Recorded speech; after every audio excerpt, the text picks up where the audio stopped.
Next, we have the Coast Guard Station of the Year Class Alpha. It is awarded to Coast Guard Station Batangas, which shall be received by Captain Airland Lapitan PCG.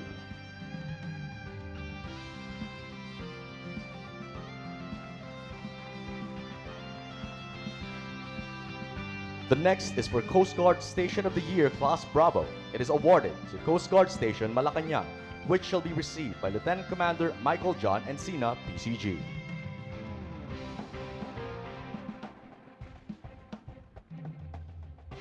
For Coast Guard Station of the Year Class Charlie, it is awarded to Coast Guard Station Cavite, which shall be received by Captain Charity Copiaco, PCG.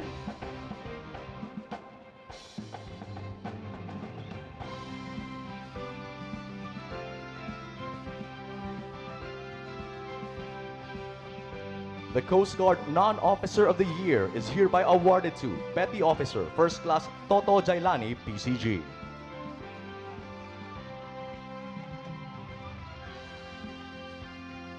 The Coast Guard Non-Uniformed Personnel of the Year is awarded to Dr. Marian G. Arias, PCG.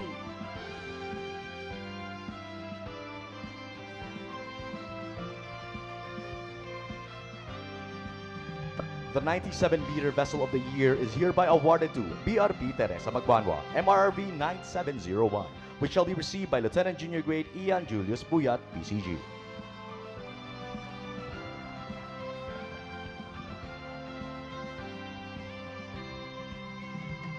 The 50-meter Vessel of the Year award is hereby given to BRP Francisco Dagohoy, MMOV 5002, which shall be received by Lieutenant Ramon Padillo IV, PCG.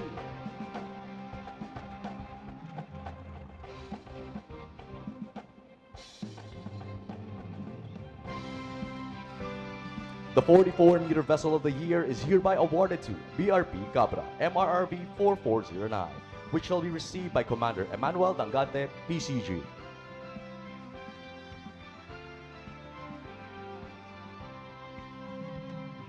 The 30-meter Vessel of the Year award is given to BRP DA BFAR MCS 3004, which shall be received by Commander Felix Angelo Ange, PCG.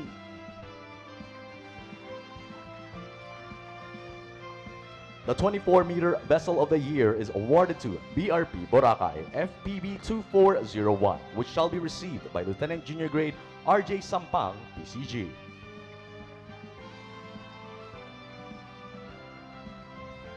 Coast Guard Lighthouse. Ladies and gentlemen, the President of the Republic of the Philippines, His Excellency Ferdinand R. Marcos Jr.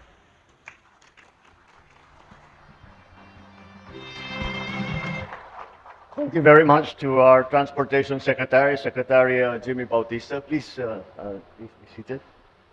The Commandant of the Philippine Coast Guard, Admiral Ron Hill L. Gaban, and officials of the Philippine Coast Guard, distinguished members, the Excellencies of the Diplomatic Corps, Ilocos Norte, 1st District Representative Ferdinand Alexander Marcos, and members of the House of Representatives here present, the AFP Chief of Staff, General Romeo Browner, and the other major service commanders, Chief of the Philippine National Police, General Romel Francisco Marbil, and your newest recruit to the service, the First Lady Luis Araneta Marcos, for whom of whom I have become very jealous because in my entire time in the military, hindi pa ako nakapaglagay ng estrella sa shoulder board ko. Kanya tatlo kaagad. Fellow workers in government, ladies and gentlemen, a pleasant day to all of you. Congratulations to the Philippine Coast Guard on your 123rd founding anniversary. With the theme, PCG at 123, matatag, handa at maasahan tungo sa mapayapa at mapanatag na bagong Pilipinas, we are here to mark more than just a foundation day. We are also here to honor your legacy for over a century and to recognize the good work that you have done in the past few years in the changing climate especially in the West Philippine Sea. The story of the Philippine Coast Guard, or PCG, mirrors the tale of our nation. A country defined by its relationship with the sea. Our maritime borders have borne witness to foreign vessels sailing in, some carrying the promise of trade, others cloaked in conquest. In fact, one of the earliest institutions established by the Americans upon their arrival was a coastal defense force to safeguard our shores from outside threats and to keep an eye on our seas for smugglers and for contraband. What began as a modest force of steamers patrolling the coastlines has now evolved into a dynamic organization that guards our borders, implements marine laws, and serves as the first responders in times of calamity. The transition to a civilian agency in 1998 marked a significant change in how we approach maritime security and environmental protection. With the shift from a solely military function to a civilian Coast Guard, you have been positioned to engage in broader collaboration with other nations, opening doors to cutting-edge technologies and critical resources that now strengthen your ability to serve with greater competency. Indeed, your emergence as a key player in our nation's maritime security reflects your commitment to service and exemplifies how to advance while remaining true to your core mission. You protect our maritime borders, standing resolute in the face of those who would exploit our resources or threaten our way of life, rescuing our fishermen on the sea when typhoons strike, and ensuring that our seas are not pillaged by illegal poachers. You are the steady hand that keeps us upright. While some see waters as merely a boundary or a resource, you enlighten our people on its true significance. Our seas connect us, sustain us, and are integral to our identity as Filipinos. Every rescue mission and every enforcement of laws against illegal fishing or environmental degradation sends a powerful message, a message that we can count on you whenever it matters most. As we look ahead, we must recognize that the challenges you face are growing more complex. Climate change, rising sea levels, and geopolitical tensions mean that the stakes have never been higher. Patrolling a coastline that spans over 37 million kilometers and watching over an exclusive economic zone is no small feat. But to do this, with the added weight of isolation, the dangers of an unpredictable sea, and the constant pressure of protecting our resources, then it becomes more than just a job. It is a responsibility that speaks to the core of what it means to serve this country. You are the vigilant stewards of peace and order upon our seas, ensuring that the rule of law prevails across our waters.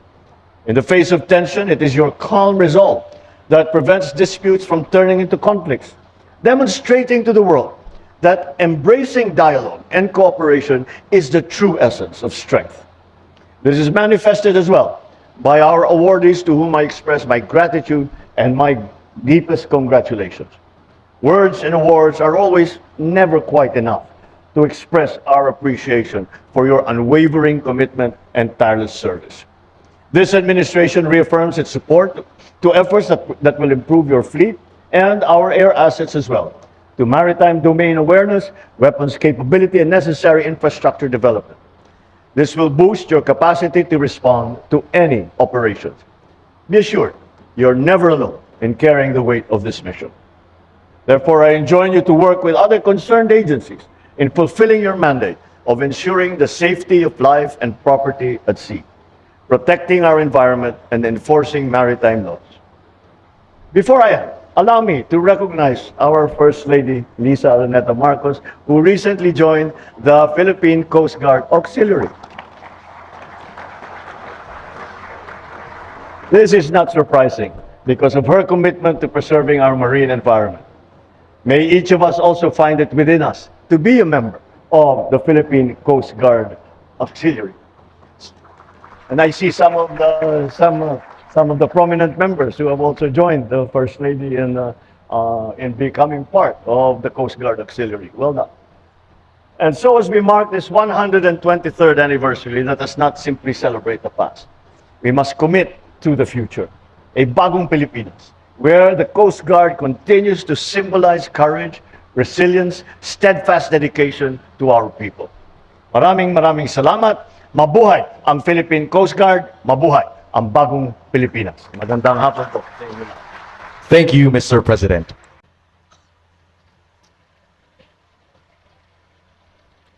Once again, thank you, Mr. President. Let's give him a big round of applause.